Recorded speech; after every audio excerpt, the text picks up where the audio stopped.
가슴을 쿵쿵거리면서 내 인생 이렇게 살면 안 되겠다. 준비의 실패는 실패의 준비다. 침례를 많이 준 것이 기쁜 것이 아니라 집집마다 가서 하나님의 말씀을 펼쳐서 가르치는 역사가 저는 더 기쁘고 행복했었습니다. 그 한 영혼 한 영혼이 예수 그리스도를 영접하고 정말 물속에서 올라올 때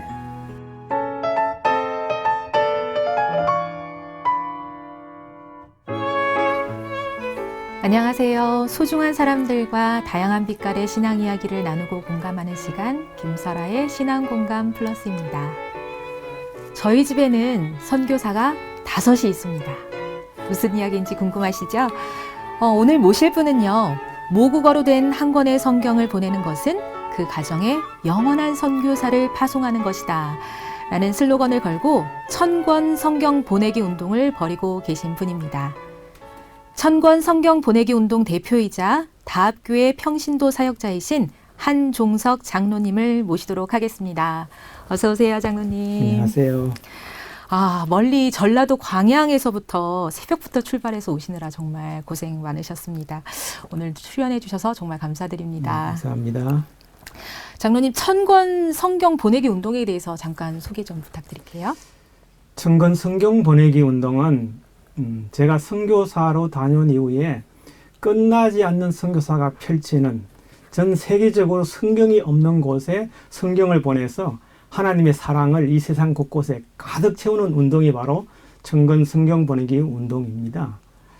이 운동은 제가 선교지에서 인사를 할 때 제가 하기는 의도가 아닌 제 음성 속에서 1년 만에 또 다른 1000권의 성경을 가져오겠다.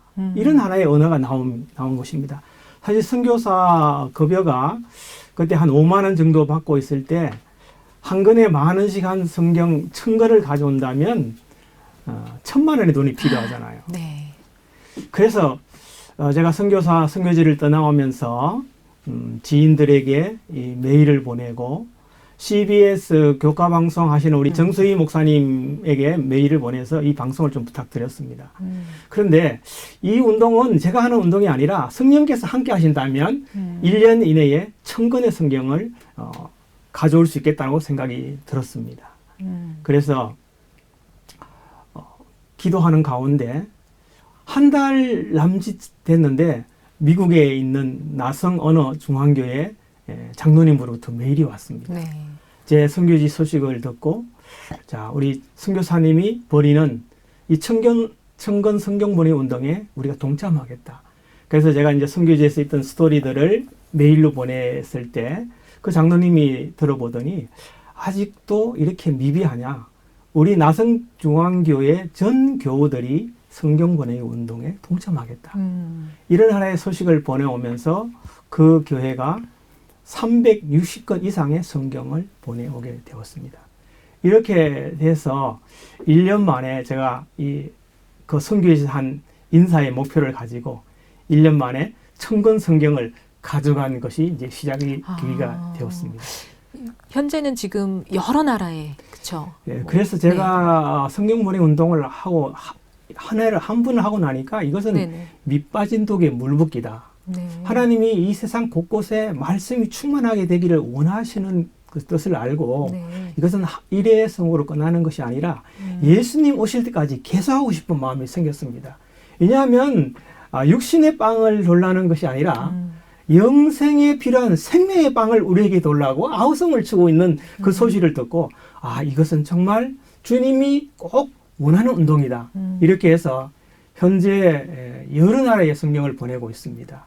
특별히 성경을 보내는데 필리핀에만 제가 한 5,000권 이상 성경을 보냈는데 필리핀에 특별히 이제 따갈로그, 일롱고, 그다음에 지부아노 성경을 이제 보내게 되었고요.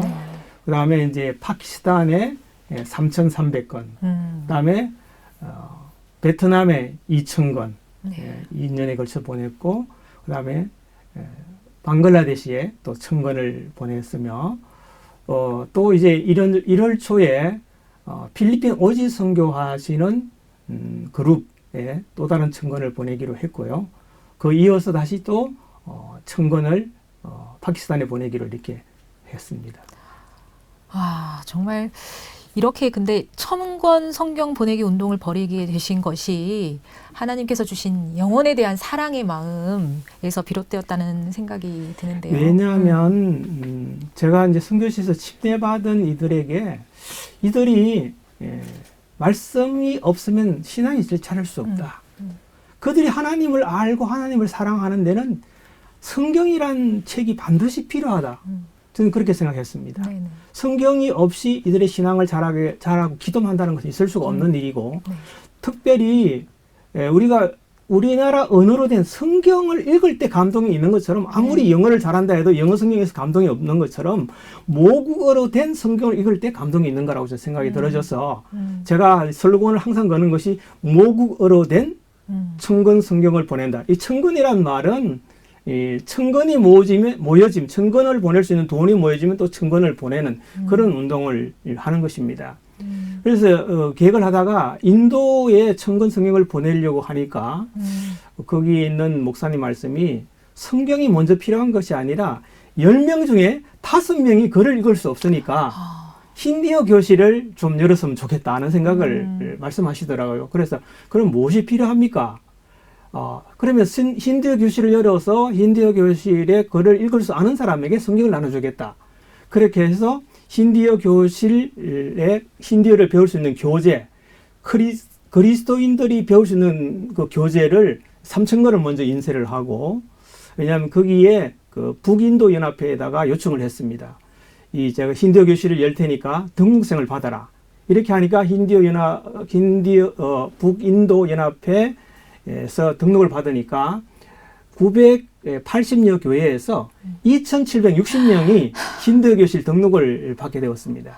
그래서 그 교재를 이제 3,000권을 인쇄를 하고, 그 다음에 교사용 교재를 200권, 그 다음에 그 못 사는 나라이기 때문에 칠판, 연필, 지우개, 이런 걸 다 나눠주는 한 900여만 원의 이 자금을 보내게 되어서 그들이 힌디어 교실을 통해 가지고 그들이 문맹률을 깨치는 정말 그런 하나의 일들이 있어서 그들이 그를 알고 하나님의 말씀을 읽을 때 얼마나 큰 감동이 있을까. 그걸 상상할 때 정말 이 값진 일이라는 생각이 이제 들었습니다. 정말 사실. 그러네요. 그 수많은 사람들이 그 귀한 말씀을 읽게 되는데 900 얼마면 된다는 것도 그거는 사실 돈이 아니거든요. 네, 정말 그 어마어마한 정말 감동적인 일인데 참 감사한 일이네요.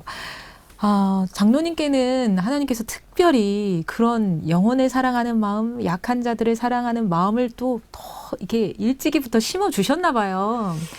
네, 장애인 센터에서도 아주 오래전에 장애인 센터에서 봉사를 하셨다고요. 예, 저희 식구가 장애인 센터를 이제 봉사하러 가자는 거예요.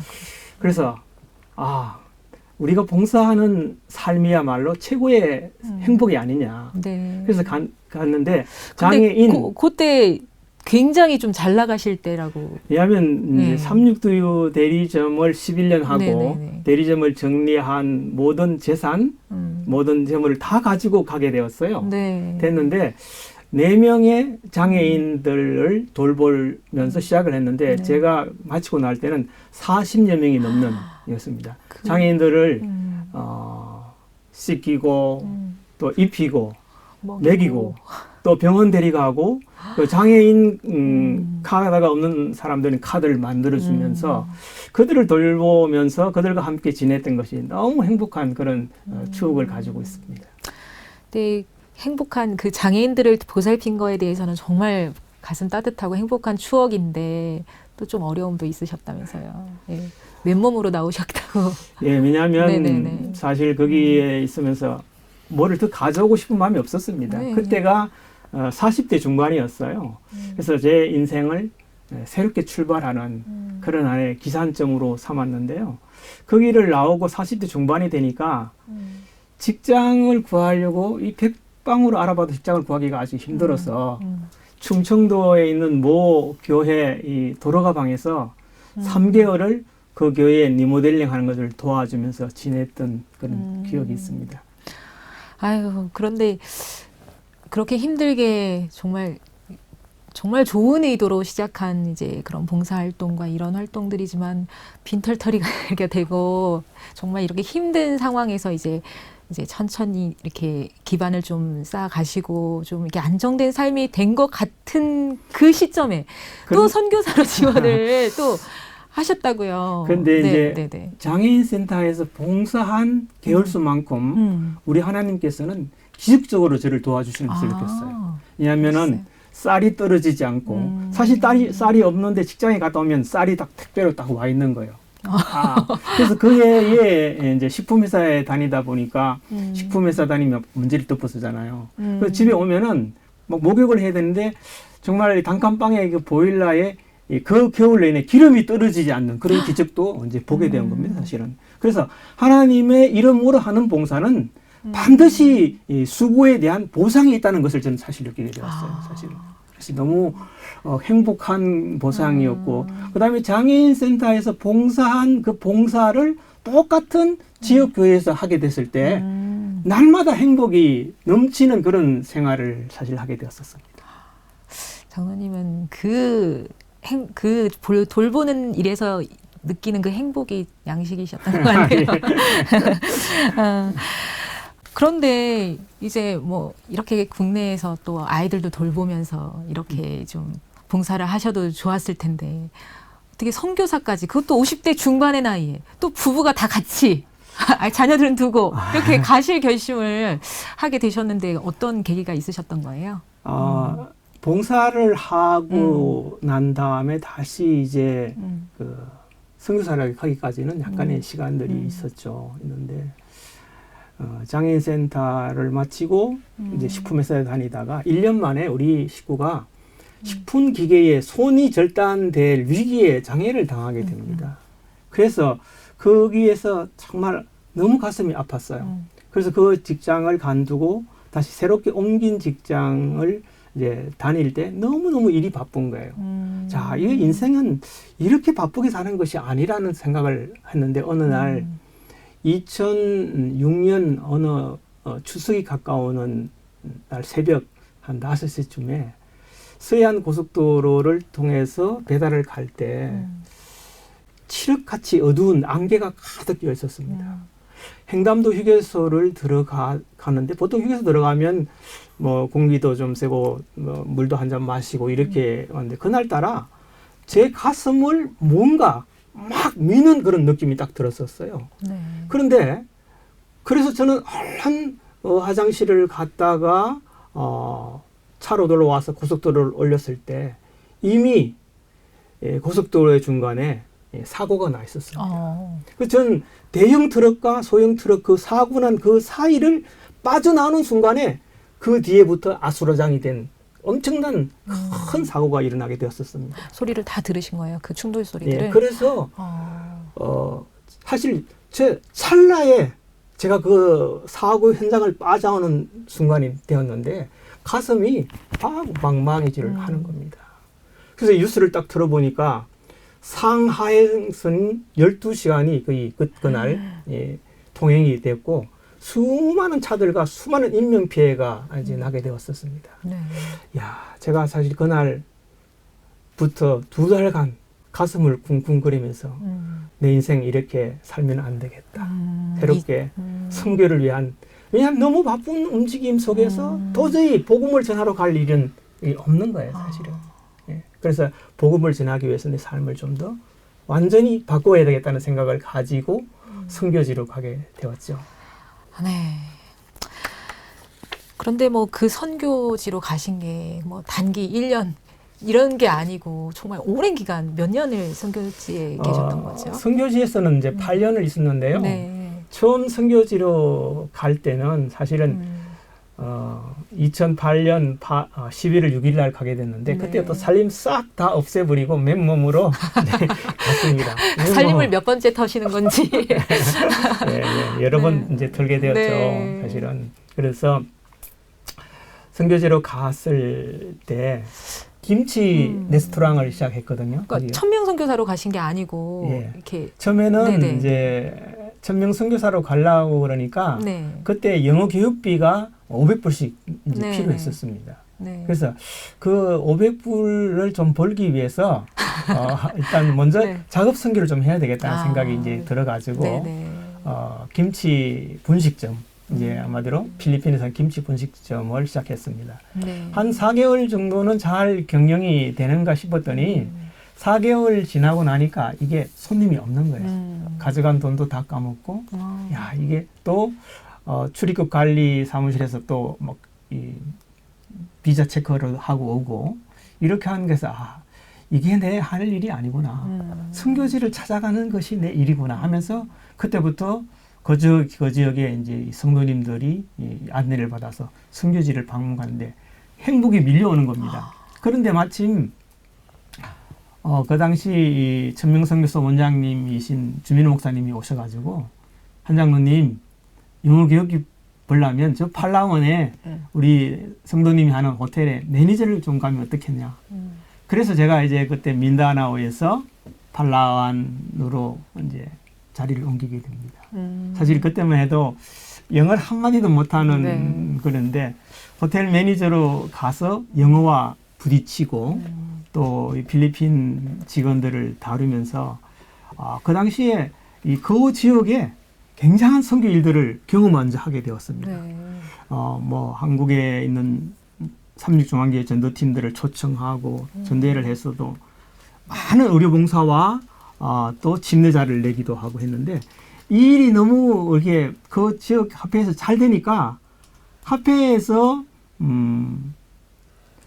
이런 분은 선교사 비자를 만들어줘야 된다고 해서 천명 선교사 본부에다가 공문을 보내가지고 선교사로 지원하기 전에 저는 먼저 선교사 비자를 2년짜리를 받게 되었었습니다. 네. 사실은요. 좀 특히 좀 드문 그런 하나의 사례가 이제 되는 것이죠. 그래. 네. 장로님께서는 근데 그렇게 이제 선교 그 꿈에 그리던 그 전에 봉사하면서 느꼈던 행복을 선교지에서 이제 느끼면서 정말 행복하셨을 것 같은데 돌봐야 될 자녀들이 이제 한국에 남아 있었잖아요. 그때 자녀들 떠나실 때 자녀들의 이제 연령이 어떻게 됐었나요? 아직 자녀들은 아직 아무도 결혼하지 않은 상태에 네. 있었는데요. 네네. 사실 아직 뭐 학생도 있고.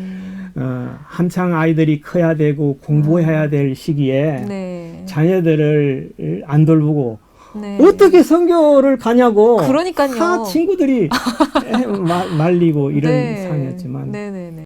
하나님은 그 아이들을 정말 던진 그 속에서 돌보고 그들을 기르고 경제적으로 믿음적으로 다 살 수 있는 그런 일들을 이제 하게 되었어요.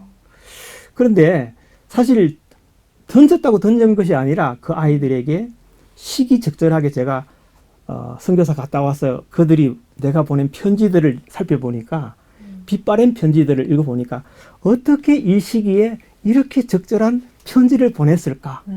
장로님이 읽기에도 예. 내가 어떻게 이런 걸 썼을까? 예, 제가 그것을 어떻게 제가 이런 내용의 글을 보냈네. 이런 것들을 보고 하나님은 정말 우리 아이들을 우리의 기도로 돌보고 있다라는 것을 알게 되었습니다. 이제 우리 큰 아들이 이제 의대 공부할 때쯤에 우리 식구랑 통화를 하면서 엄마 나 이번 주에 시험 쳐. 딱 이렇게 전화가 왔을 때 아들 걱정하지 마. 우리가 기도하고 있어. 딱 이제 이렇게 했습니다. 그러더니 얼마가 안 지났는데 우리 식구가 아들한테 전화해 보고 싶다는 거예요. 네. 그러면서 우리 아들 이번에 장학생 됐을 것 같아. 이렇게 미리 얘기하는 겁니다. 근데 정말 전화하고 났는데 엄마 나 이번에 장학생 되었어. 이야, 우리 하나님은 기도하는 부모의 그 기도에 정말 응답하시는 분이시구나.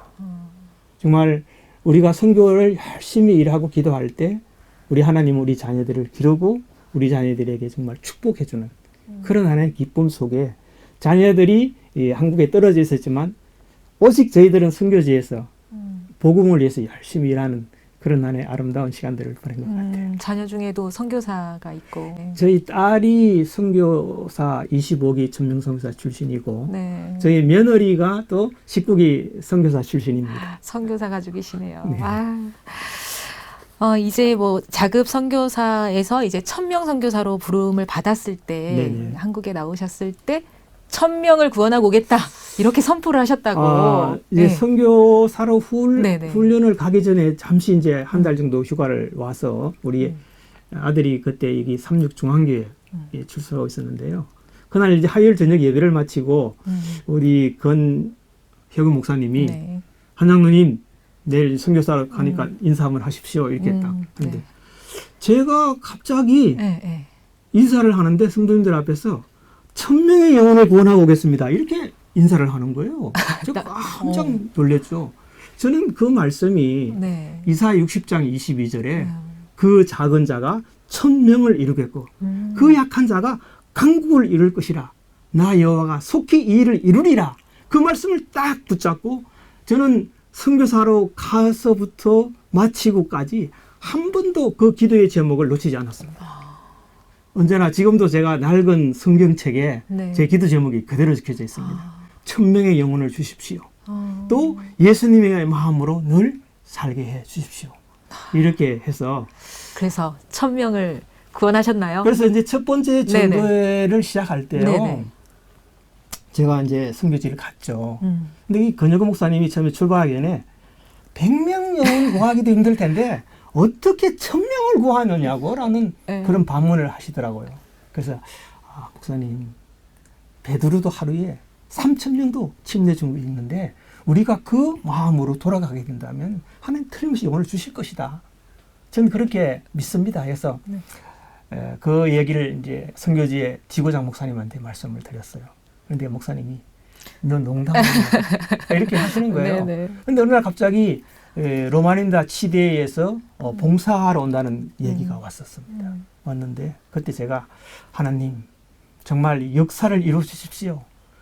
여기에 1000명의 영혼을 구원하려면 성경을 잘 가르치는 교사들이 필요한데 교사들의 급여를 댈 수 있는 스폰서가 해야 되겠습니다. 그래서 치대에서 로마닌다 치대에서 오는 분들에게 제가 한 달에 1000만 원 정도 드는 3개월 동안 성경을 가르칠 수 있는 급여를 먼저 보조해 주십시오. 이제 과감하게 제가 입을 크게 벌렸죠. 진짜 사실은. 과감하시네요. 예, 예. 그래서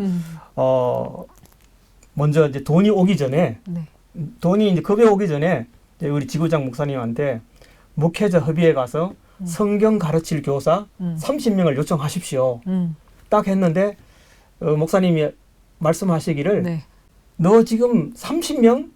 너 그 지금 농담하냐라고 얘기를 하시더라는 거예요. 30명 아니다. 침례 줘도 힘들 판. 아니다. 30명 교사가 필요하다고 지금 어. 엘더하니 얘기를 한다.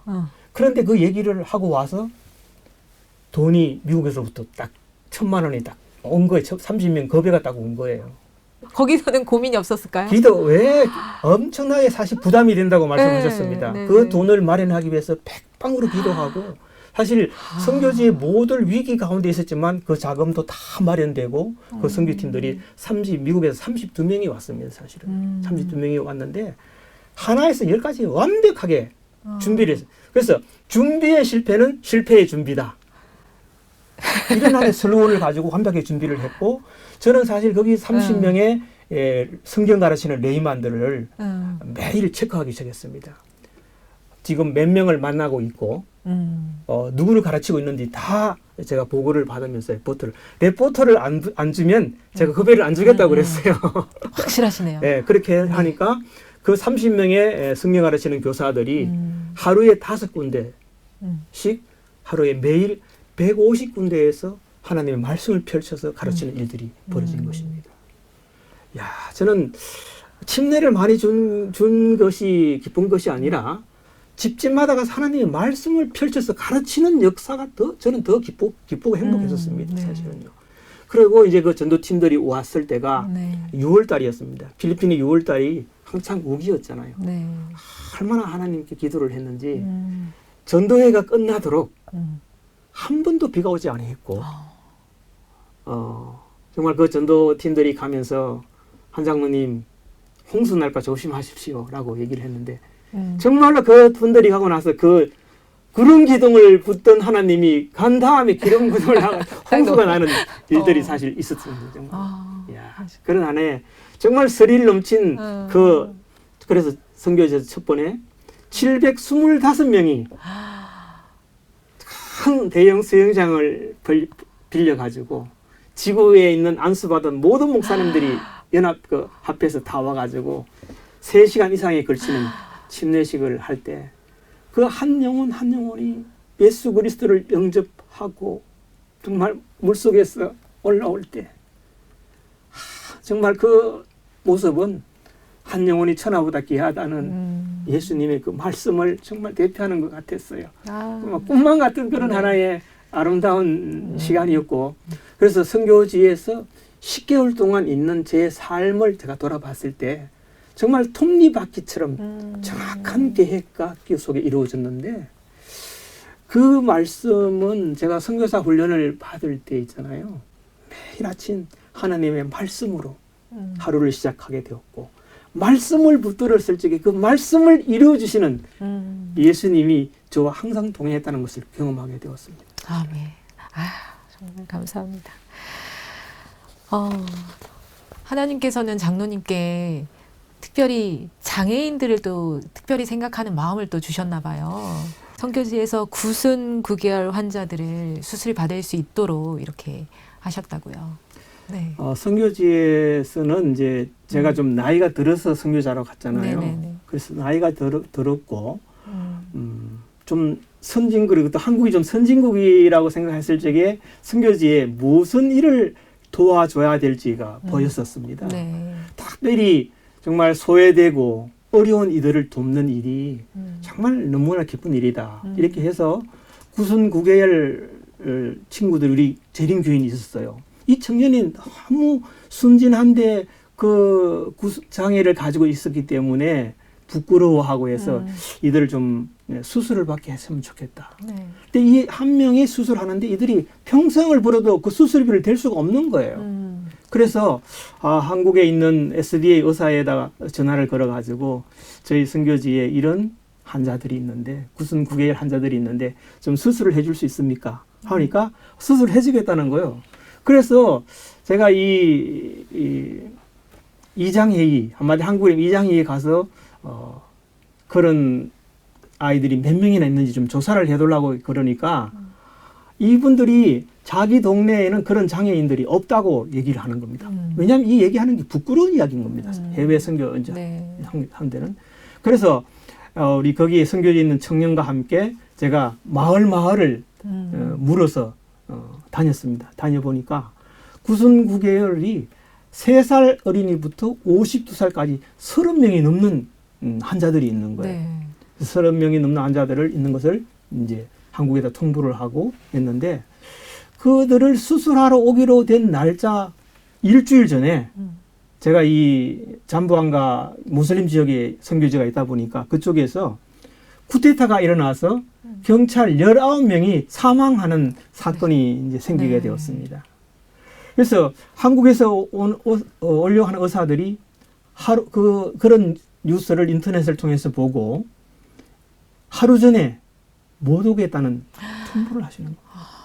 왜냐하면은 이 산악지대, 제가 선교지가 이 산악지대고 탄광지대인데 저 연락이 안 되다 보니까 이들이 내일 수술한다고 미리 다 와 있었습니다. 근데 못 온다는 소식을 듣고 막 울고 난리가 사실 났는 거예요. 이들은 한참 꿈을 가지고 자기의 좀 인생을 좀 새롭게 좀 반듯하게 살고 싶은 그런 마음이 있었는데 못 온다니까 막 한탄을 하는 겁니다. 한탄을 하니까 저는 더 많이 하나님께 때를 쓰게 된 겁니다.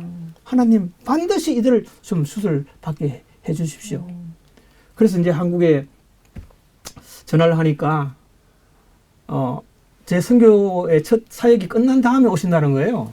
안 됩니다. 제가 있을 때 오셔야 됩니다. 네. 하니까 그쪽에서 그러면 그때가 9월 말 추석이 막 지나고 10월 초쯤 됐었습니다.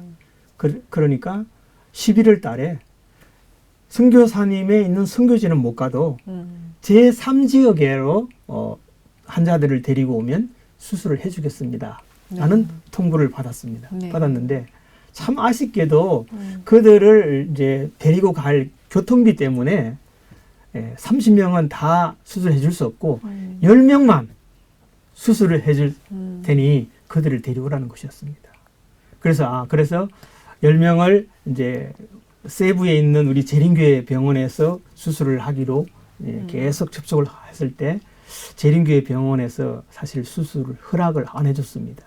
그래서 보울섬에서 수술을 하러 가기로 하고 제가 이제 11월 달에 이제 출발을 했죠. 10명을 데리고 또 목사님 한 분 모시고 또 어머니 이제 학부모 한 분 모시고 이렇게 갔는데 하나님은 그 산악지대에 사는 아이들을 정말 큰 대도시의 큰 문화를 보여주고 싶은 계획이 있었던가 봐요. 그들이 이제 교회를 출발해서 딱 갔어요. 갔는데 부두에 딱 가니까 세부로 가는 배가 7시간을 기다려야 되는 거예요. 그런데 그 친구들 하는 얘기가 선교사님, 우리가 지금 저 수술 받으려고 52년을 기다렸는데 7시간 기다리는 거는 아무것도 아니라는 거예요. 그래서 7시간을 참 배를 기다렸다가 배를 타고 밤새 배를 타고 새벽에 세부 부두에 딱 내리니까 이들의 눈이 막 2층 버스가 다니고 지하 통로가 있고 막 수도꼭지를 트니까 물이 칼칼 나오고 이러니까 세상에 이런 세상도 있느냐. 그러면서 이들이 너무너무 행복해 하는 거예요. 그러면서 내일 이제 수술 받으러 거기에서 이제 2시간 배를 타고 보울섬으로 가야 되는데 저보고 하는 얘기가 엘더한 기념사진을 찍자는 거야. 내일이면 우리의 구개열 그 모습을 볼 수 없으니까 기념사진 찍자 그래서 기념사진을 찍고 이틀에 걸쳐서 하루에 5명씩 이틀에 걸쳐서 수술을 마치게 됐는데요. 그 중에 기억나는 환자는 자매도 있었고 또 3살 난 아이는 부모가 다 모슬림인들이었고 또 4학년인 그 학생은 학교에서 정말 아주 따돌림을 당하는 그런 것인데 수술 받고 너무너무 행복했고 그 수술 이후에 제가 3년 뒤에 선교지를 갔을 적에 52살 난 그 청년이 직장을 가지고 일을 하는 그 기쁨을 저한테 얘기했을 적에 야 이들이 선교사를 통해서 자기들의 인생이 달라졌다는 그런 하나의 기쁜 소식을 듣고 너무 행복한 시간이 있었습니다. 사실 그 52살 난 그 환자가 엄마가 74세인데 저에게 데리고 와가지고 얼마나 우는지 우리 아들 좀 사람답게 좀 살게 좀 해주세요. 그 모습이 지금도 생생합니다. 생생하는데 선교사가 정말 어려운 것들을 돕는 것은 예수님이 자기의 하늘을 부리고 이 땅에 와셔서 사신 그런 아름다움의 삶의 실천이 아닌가 그런 이제 생각이 들었습니다. 네. 자, 그 부모님들이 얼마나 기쁘셨고 또 우리 하나님도 얼마나 기쁘시고 우리 장로님은 그 기쁨에 거의 버금가는 그 기쁨에 참여시켜 주신 것 같아요. 하나님께서 정말 그 기쁨을 같이 나누도록. 단순히 중매만 해준 거잖아요. 소개만 해준 거잖아요. 그런데 3살 난 그 집안에는 온 집안이 잔치 분위기더라고요. 그렇죠. 잔치 분위기. 제가 그 모슬림 지역에 그 3살 난 아이의 부모님들을 만나러 갔을 적에 완전히 잔치 분위기였어요. 사실은. 예. 하나님 앞에 이렇게 충성된 삶을 사신 우리 장로님 부부에게 인간적으로는 참 좀 이해하기 힘든 일이 있으셨다고요. 집사님께서 곽 집사님께서 췌장암 3기 판정을 받으시고 사실은 참 재림성도로 30년을 살아오면서 그래도 좀 제대로 잘 살아왔다고 생각했고 우리는 암과 관계없는 그런 건강한 생활을 살 거라고 생각했는데 그런 하나의 선고를 받고는 너무 정청병력 같은 그런 뭔가 잘못되었구나. 정말 잘한다고 잘 산다고 생각했는데 그것도 악명 높은 정말 그 생존율 5년 생존율 12%밖에 안 되는 췌장암 그것도 췌장암 1기도 아닌 3기에 걸렸다는 사실이 믿어지지 않았습니다. 사실. 그때가 언제였나요? 판정받을 그때가 2017년 3월 달이었는데요. 네. 사실 그때도 3월 5일에 방글라데시 선교를 가려고 딱 준비하는 때였었습니다. 그런데 선교를 준비하려고 다 티켓팅도 다 하고 이제 가는 날짜만 딱 남았는데 저희 식구가 자꾸 배가 아픈 거예요. 네. 그래서 급히 36서울병원 응급실에 입원을 해서 검사를 해보니까 예, 아주 담도와 이렇게 만나는 게 아주 신생물이 생겨 있어서 큰 어려움을 당하는 네. 그런 하나의 가슴 아픈 이야기가 네. 있습니다. 사실. 아유, 그런데 현재는 집사님께서 건강을 좀 계속 잘 유지하고 계시고 지금 이제 네네. 5년이 이제 지나셨어요? 5년이 된 거예요? 예, 5년이 됐는데요. 네. 예, 사실 삼성서울병원에서 수술을 하고 네. 에덴 요양병원에 갔습니다. 3개월을 네. 있으면서 예, 저희 큰 아들이 네. 엄마는 낫고 싶으면 예, 항암도 하고 요양병원에 있지 말고 집으로 돌아가는 것이 가라. 그 사실은 요양병원에서는 네. 한 5년 정도 있어야지 네. 완치가 되고 또 좋지 않겠냐라고 얘기를 했는데 네. 저를 거기 요양병원에 직원으로 일하고 저 식구는 거기서 요양하면 좋겠다고 얘기를 했는데 우리 큰 아들이 반대를 하는 겁니다. 엄마는 낫고 싶으면 집으로 일상으로 돌아가라.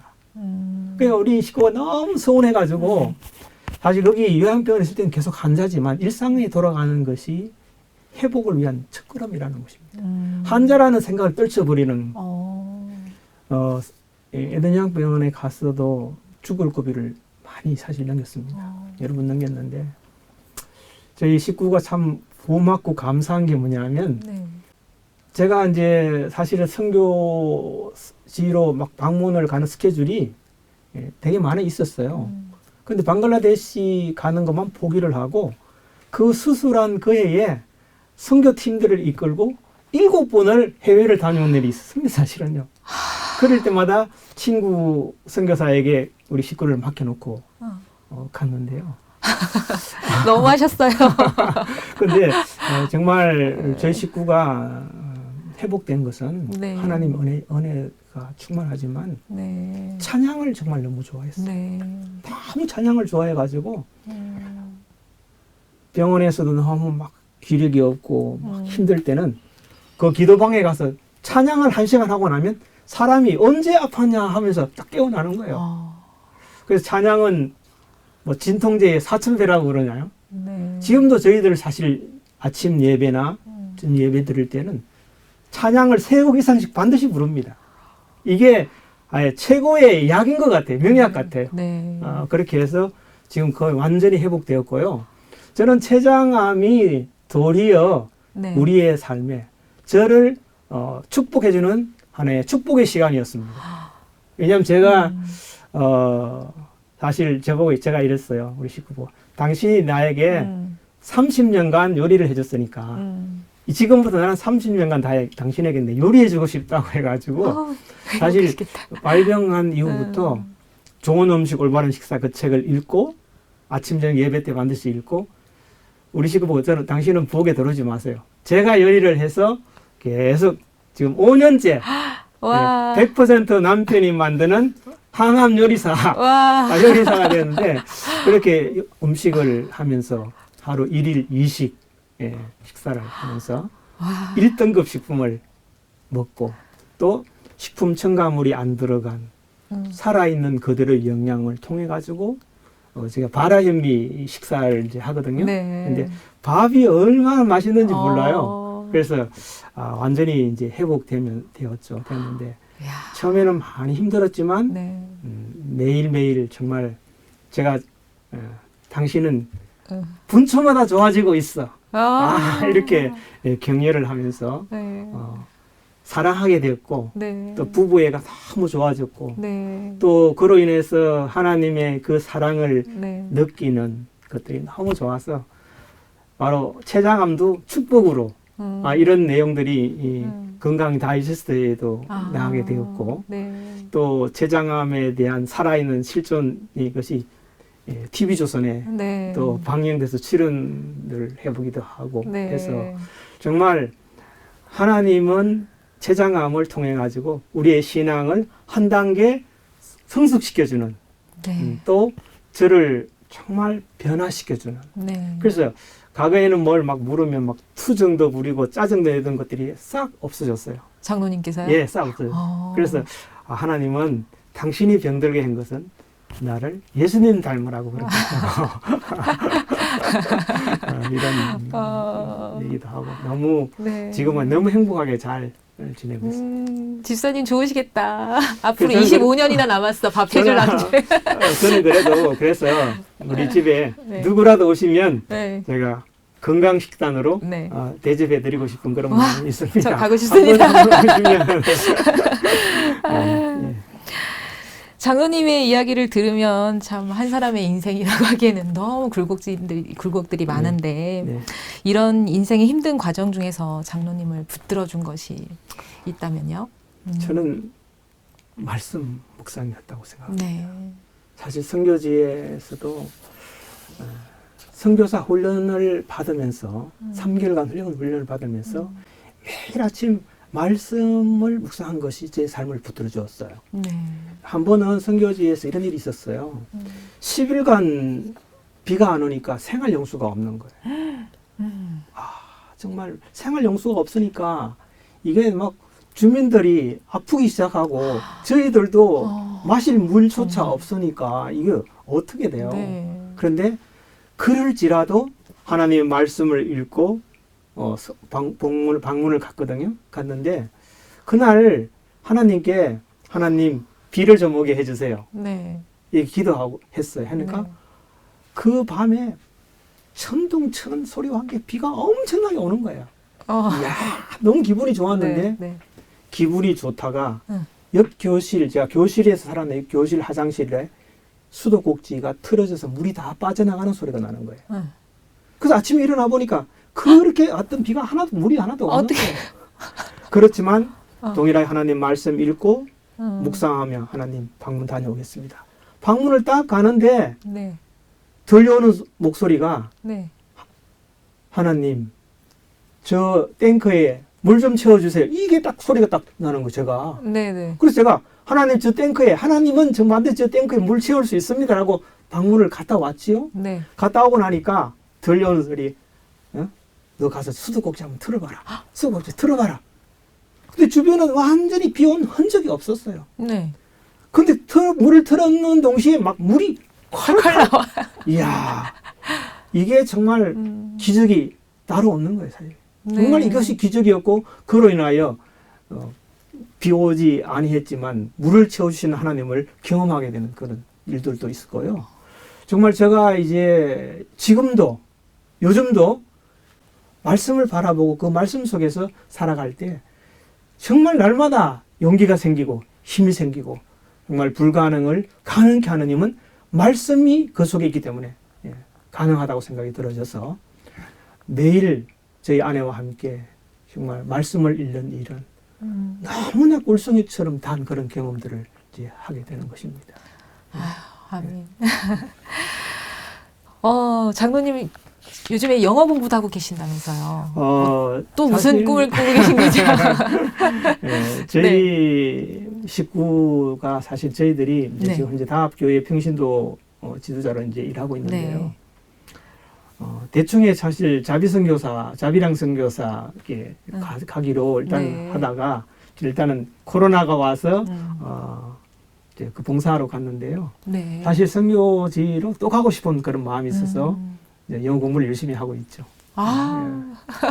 그래서 한 번 네. 선교사는 영원한 선교사다라는 생각이 들고 네. 사실 우리가 이제 주님 오실 날이 임박한 이때에 한 명의 영혼이라도 더 주님께 드리고 싶은 그런 하나의 욕심. 네. 또한 선교지에 가는 일은 내 자신이 예수님을 더 많이 닮고 싶은 그런 마음이고 그들에게 필요를 예수님의 손이 되어서 채워주는 그런 하나의 일이라고 저는 생각이 들어집니다. 네. 그래서 저는 말씀이 정말 육신이 되어 우리 가운데 역사하는 그 일, 그 삶이 저를 오늘까지 붙들어 주었고 저를 행복하게 만들어 주었고 정말 나쁜 아빠였지만 그래도 부끄럽지 않고 후회 없이 후퇴 없이 남김없이 음. 그렇게 제 생애를 살고 싶은 그런 아름다움이 예, 주님 오실 때까지 계속되길 좀 바랍니다. 아멘. 아, 정말 감사합니다. 아, 하나님께서 장로님한테 주신 그 영혼에 대한 사랑의 마음은 지치지도 않고 꺼지지도 않는 것 같습니다. 인생에서 가장 큰 행복은 하나님과 동행하는 삶이라고 아멘. 장로님의 그 인생의 경험을 통해서 저에게 가르쳐 주셔서 정말 감사드립니다. 장로님을 향해 품으신 하나님의 꿈이 얼마나 크고 넓은 것인지 앞으로도 참 기대하는 마음으로 기대하면서 정말 장로님이 꿈꾸시는 그 이상으로 하나님의 꿈들이 다 이루어지기를 간절히 바라겠습니다. 감사합니다. 오늘 정말 귀한 간증 감사드립니다. 장로님 감사합니다. 네, 고맙습니다.